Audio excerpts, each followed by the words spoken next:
All right, Kevin, back with you for another episode of the $1,000,000 Relationships Podcast. And today I am here with Dr. James Smith Jr. Dr. James, welcome. So awesome to have you here. Oh, so awesome to be here. I'm feeling the Pointer Sisters. I'm so excited, and I just can't hide it. I'm about to lose control, and I think I like it. There we go. Thank you, There Mr. we Thompson. go. Thank you for having me on. Oh, this is going to be good. This is going to be good. And I want to start off by giving a shout out to Laura Socola. She was the one that connected you and I after interviewing her for the podcast not too long ago. She was like, Kevin, you have absolutely got to interview Dr. James. And Wow, she is an extremely special person, sister from another mister. She's fabulous at what she does, and I'm just honored and blessed that she made the connection. yes, same. And that is such a testament to the power of relationships right there, which of course is what this podcast is all about. And so what I'd like to do is I want to start off. I want to set a little bit of context for this conversation today. So I want to give people an idea of who you are, Dr. James. So why don't we, give you the opportunity to share a little bit about, what you do, who you serve, what inspires you to do the work that you do and make the impact that you make in this world. Maybe even some background on how you even got into doing what you do. And I'll just turn it over to you, and we'll just let you share what you feel led. Wow. Kevin, West Philadelphia, born and raised on the playgrounds where I used to be proud of that song, but based on what Will did last year or the year before, but I'm from West Philadelphia. I am born and raised. I'm an avid Philadelphia sports fan, hence the jersey. Uh-huh. I am self-anointed, the world's #1 speaker performance coach. I am a motivational speaker, but I help other speakers emote, engage, be more compelling. It's funny, when I was a little guy, I used to get in trouble in school and at home for running my mouth. You talk too much. You talk too much. Be quiet. Be quiet. Shut up. Be quiet. Now, 50, 60 years later, I get paid to run my mouth. So things have come full circle.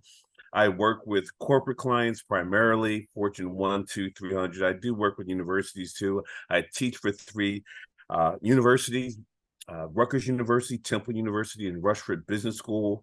And Kevin, I've been to 30 plus countries and 43 plus states. And I tell people, when I die, when you put me in the coffin, don't have my hands on my side. Put my right hand up to give everybody a high five when they walk by, because I'm still going to be giving high fives when I'm not around. Nice. So you have been helping people be more effective, be more impactful when speaking. And what has been, for you personally, what has been the most rewarding thing about the work that you get to do in that regard? The reward, or the greatest rewarding aspect of what I do, just comes in for me, the evolution, to know that my formula works here in Philadelphia, and it also works in Shanghai and Beijing and Singapore and Saudi Arabia. It's a skill and will approach to speaking. And I believe that so many of us sit on our stuff. We show up and throw up content. But to understand and realize that we are the greatest visual aid, we've been given a gift of voice, and help people understand their gift, and then to see them start using it and be successful in using it, that is the reward for me. So from a diversity standpoint, it's old, it's young, it's across ethnicity, across race, across ability. We all have a voice, and even if we are nonverbal, we still can communicate effectively with folks. And I just I stumbled onto this, but I could not imagine doing anything else for a living other than perhaps being a pastor of my church. But the reward comes from the gift and watching people open it up and then use it right away. It's so rewarding. Yeah, yeah. I'll tell you, I do know, there's this guy, Dan Sullivan. He owns a company called Strategic Coach, him and his wife Babs. And he talks about this thing called unique ability. And that we all have it. We all have this gift, and you're kind of alluding to it as well here. But most people never figure it out. They don't realize that they have this gift. And they don't realize it, Kevin. I was speaking to, I guess a couple of years ago, my good friend, Dr. Michael Brenner, and we were chopping it up over lunch. And I said, Mike, when you're not the leadership consultant that you are, when you're not consulting around leadership, what do you do? He said, Doc, I'm glad you asked, man. I'm in a band. I've been in a band for 20 plus years. I play the saxophone. Like, that's an amazing question for you, Dr. Mike. Do you play the saxophone at all when you're speaking? No. That's separate. Work, fun. Like, no. Why can't you combine work and fun? You have a gift, you have a talent that not a lot of people have. I want you to consider playing that sax. Consider playing that sax at some point during your presentations. So let me think about it. A couple of weeks later, I called him. His voicemail greeting started with the sax. And then he said, hi, this is Dr. Michael Brenner. Welcome to Right Chord Leadership. Please leave a message. He changed the name of his company. He plays the sax on his voicemail, and every presentation he makes, he starts with the sax and ends with the sax. Wow. That's a gift. That's a gift. Yeah. And we have it, but we believe just give content. Give content. I tell people, create experiences for your listeners and learners. Create experiences. Yeah. That is powerful. That is so powerful, because that's the stuff that people remember. It's the experience. It's how somebody made us feel. That's what we will remember long after any content. And yeah. And Kevin, I'm an aggressive speaker, and when I'm on stage, you're going to see the sweat. But here's the great aspect: not only are you going to see the sweat in me, I'm going to see it in you. I'm going to put you to work. You don't just sit down and listen to me. Part of the experience is you getting dirty, getting involved, doing the heavy lifting while you're sitting there watching me. Yeah, that's part of the experience. Yeah. Wow. Okay, so now that we've got a little bit of context, I love this. Just a little bit.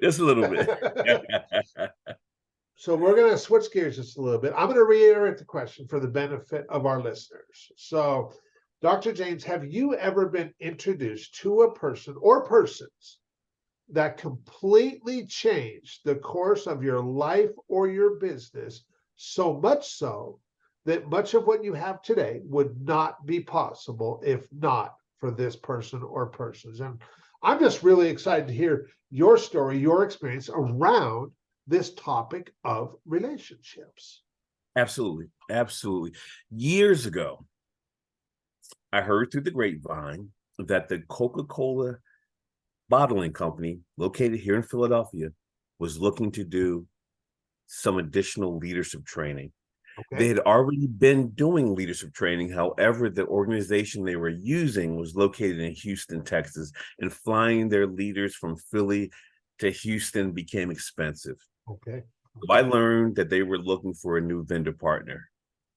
I went in for the interview. I was talking to the senior VP of HR and training, and she said, yes, we are looking for a new vendor partner. But before we sign on with a new vendor partner, We want you to experience what our leadership has experienced with regard to leadership training. And I'm thinking, okay, I'll go. No big deal. I've been doing leadership training forever. I'll go. She gave me the website and said, follow up. I went on the website and the homepage had a quote. The quote was, life is a daring adventure or nothing at all. Helen Keller. Those 3 days, session started at 4 p.m. and ended at 1 a.m. on Friday. On Saturday, started at 7 a.m., ended at 2 a.m. on Sunday. And on Sunday, we started again at 7:30 a.m. We finished at 4 p.m. That was the most life-changing experience for me ever. They tear you down and build you up. They yell at you for 3 days. But what I got about leadership, the key takeaway that Mike Jones and his team gave me was to throw away the script. Kevin, we had an activity at the very end. They said, if you pass this activity, you get your certificate of achievement. And the activity was make a 5-minute presentation, 5-minute presentation on what you've learned and how you're going to use that to be a better leader. Kevin, when I heard that, I'm like, oh, you kidding me? I speak for a living. 5-minute presentation on what I've learned. That's like asking Beyonce to look beautiful. It's like asking Kanye West to say something stupid. You've given me a layup. They said the only caveat, it has to come from the heart. So as I'm thinking about what I'm going to do, my opener, my closer, my story, I'm ready. Mr. Smith, it's your turn, they yelled. I walked to the front.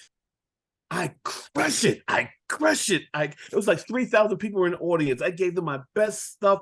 And when I finished, it was almost like someone in the Olympics, a gymnast finishing.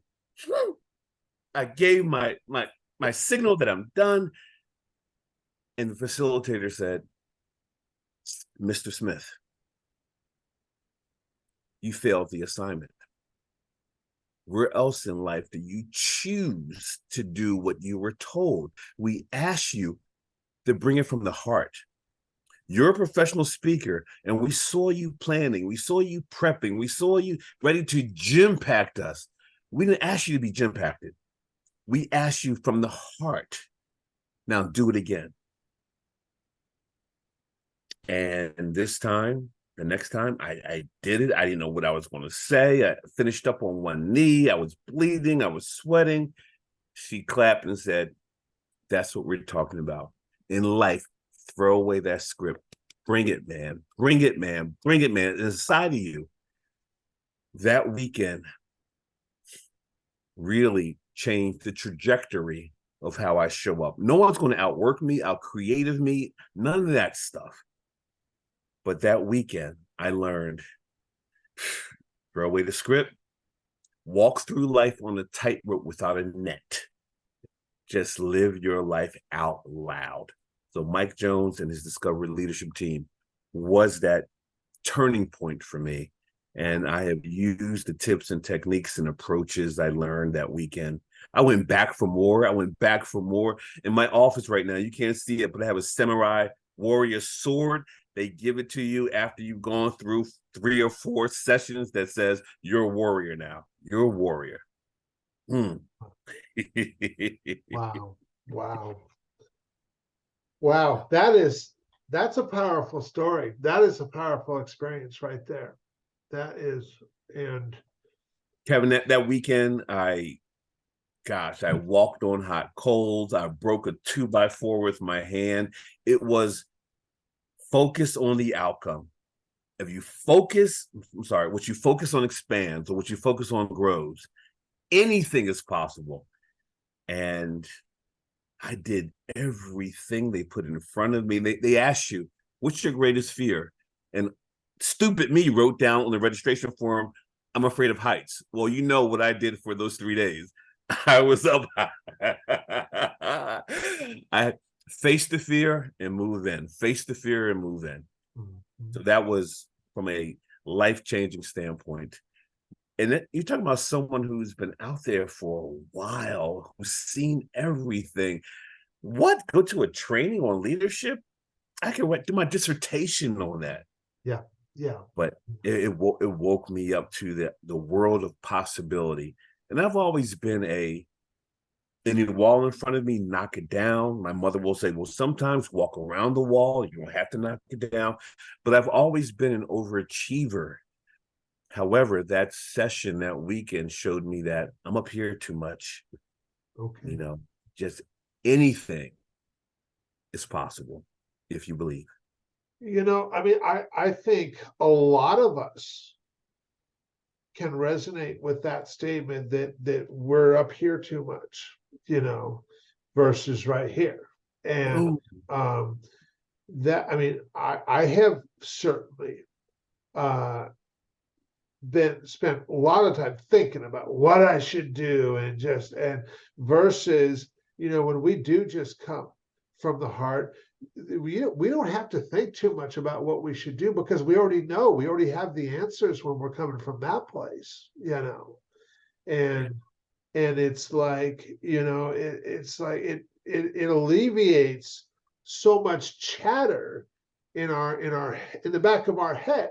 Noise. And which so And Kevin, think about that noise. When I work with people and help them be better presenters, I said, kill the noise. Doesn't matter who's in the room. Doesn't matter their level. It doesn't matter how many people. It doesn't. All that's noise. You have a gift that you've worked on. Just give them your gift. Don't try to be perfect. Just be. Yeah. Just be. Kill the noise. What I learned from Discover Leadership, Mike Jones, CTC means check the conversation. What conversation are you having right now with yourself? Are you talking yourself into a great presentation, or are you talking yourself into a challenging presentation? Check that conversation. There's too much noise out there, internally as well as externally. Yeah, yeah, yeah. So if you look, how many years ago was it that this experience took place? When was it that experience took place? That was 09. That was in 09. Okay. So we're talking, that was 14 years ago as of right now. So if you look back on that experience, and, and your relationship that you have with this guy, Mike Jones, and stuff. And so we look back over the last 14 years, and I know you could come up with a ton of examples to the question I'm about to ask. I want to challenge you to just come up with one. The first one that comes top of mind for you. So if you look over the last 14 years and just look at one example where you were able to make a really big impact, and hands down, that would have never happened if not for the relationship that you had with Mike and what took place in that setting 14 years ago.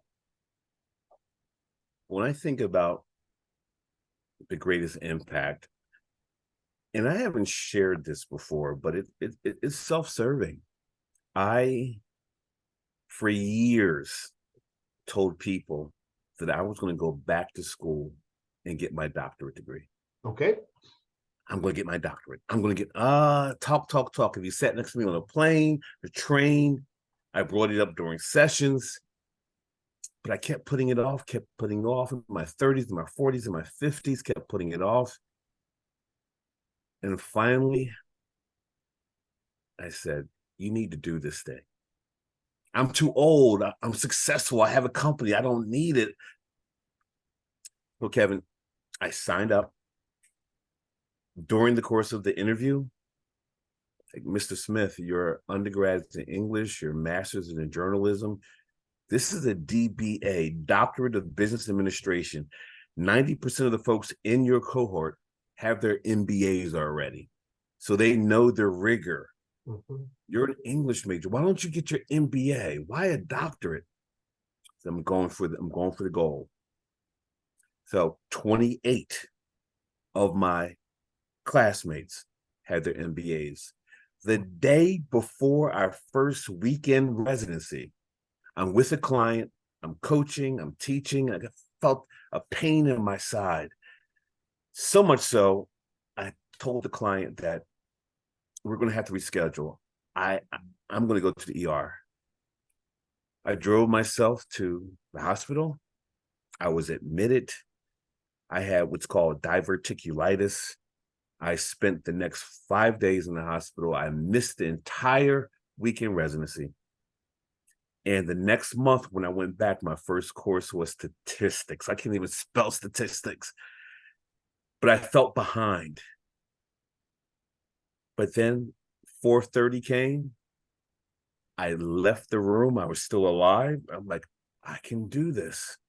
Well, needless to say, on May 9th, 2019, I was one of the 20 graduates from my cohort. 10 people did not make it, all but the dissertation. They all have their MBAs, but I got it. So I think a lot of what I've experienced in 09, everything is possible. This old dog at the age of 58, 59, I went back and got it. And the greatest lesson for me is my daughter said, Daddy, I'm going to get my doctorate too. She's 28 right now. So, Daddy, I'm going to get my doctorate too. What? So that was the impact, greatest impact for me. It was self-serving, but anything's possible, Kevin. Anything. Absolutely. Absolutely. What an inspiring story, and I'll tell you, the part of hosting this podcast and the big intention with it has always been I want the listeners they are entrepreneurs, founders, CEOs. Yes. I want them, when they hear episodes of this podcast, I want them to just be inspired to place an intentional focus on creating more real, meaningful, rewarding, and profitable relationships in their own life. And Dr. James, you with what you've shared here today, we definitely delivered on that today. And so, I want to. Hey, Kevin, it gets better. I shared the date May 9th, 2019 for a reason. Okay. Right. May 9th, Mother's Day, 1999, my father had a heart attack and died. Wow. And what's powerful in that is my parents were divorced when I was 11. The next time I saw my dad, I was 25. The next time I saw my dad, I was 35. So finally, we had a conversation and we were going to have a man-to-man talk, like bygones be bygones. He's ready to be the father figure that I've never had. And our meeting for dinner was supposed to be May 9th, 1999, Mother's Day. And he had a heart attack and died that morning. And we never had the conversation. We never got closer. So when Temple University said graduation day is May 9th, I'm like, get out of here. Get out of here. I said, my dad passed and he's going to be with me. So when I was walking down the aisle, I'm like, Dad, we got this. We got this. We got this. My dad was Dr. Jekyll, Mr. Hyde. On his good days, charismatic, fun, the life of every party. On his bad days, alcoholic, wife abuser, aggressive, physical. And my mom said, I'm out. No more beating me up. Mm-hmm. He taught me what to do and what not to do. And when he passed, that's when I start using my junior, because I'm James Smith Jr. He's James Smith Sr. Prior to his passing, it was just James Smith, Jim Smith, but my way of honoring his memory and taking him with me everywhere I go, because I saw him 2 times in over 20-something years, was to use my junior. Yeah. That's the other part of that story. Yeah. Wow. And there is such a huge lesson in that, because that story that you choose to tell around that whole experience is such an empowering story. And a lot of people, other people have had experiences like that, where maybe growing up they didn't have the best childhood and stuff, or maybe their parents weren't there for them, or what have you. And the story that they tell themselves is different. It's not as empowering, and but you know what? We always get to choose that.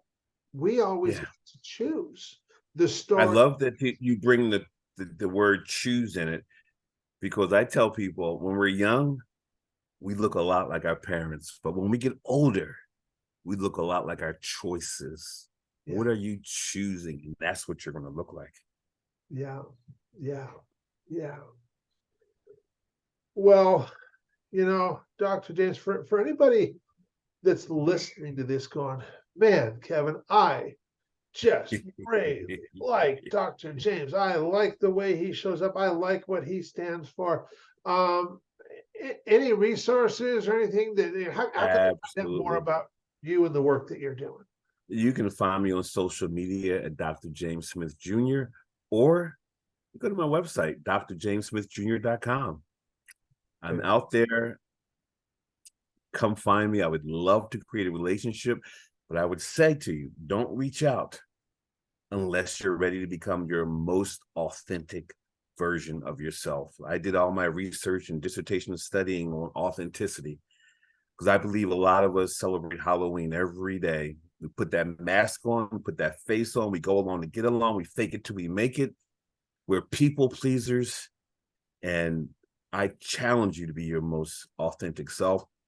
In life, during your presentations, Kurt Cobain said, I'd rather be hated for who I am than loved for who I'm not.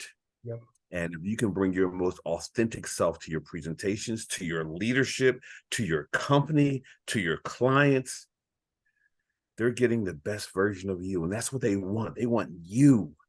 So bring you. Don't send the imposter. Bring you. Yeah, absolutely. Absolutely. Well, Dr. James, I want to thank you so much for taking the time to have this conversation today.